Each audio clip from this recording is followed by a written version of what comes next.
Единствената партија на македонците во Албанија, Македонска алијанса за европска интеграција на предстојните парламентарни избори ќе биде дел од десната коалиција Алијанса за работа, благосостојба и интеграција, предводена од Демократската партија на Сали Бериша. Во потпишаниот договор стои дека Демократската партија на Албанија и Македонската алијанса за европска интеграција ќе настапат во заедничка коалиција предводена од Демократската партија и после победата на изборите, додека Македонска алијанса ќе биде застапена со раководни функции од централно до локално ниво во повеќе окрузи на Албанија во согласност со добиените гласови. Од Македонска алијанса за европска интеграција велат дека ова досега е најдобриот коалицијски договор што Македонската партија го имала во Албанија, посебно затоа што со договорот Демократската партија се обврзува да ги штити правата на македонците во Албанија, да инвестира во областите каде што живеат македонците, да може да се изучува македонскиот јазик и Демократската партија ќе ги поддржи кандидатите за градоначалници на Македонска алијанса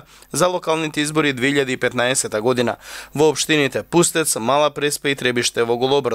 Предходно, еден ден пред подпишувањето на договорот за коалиција, Македонска алијанса излобира во владата на Република Албанија да ја одобри два проекти во вредност од 200.000 евра. И тоа за асфалтирање на патот во селото Горна Горица и реконструкција и асфалтирање на патот Здравствен дом, влезот на Пустец и двата проекти во општина Пустец. Договорот за коалицирање беше подпишан после одлуката за председателството на партијата, а го подпиша председателот на Македонската алијанса за европска интеграција Едмон Темелко и Ридван Боде, генерален секретар на Демократската партија на Албанија.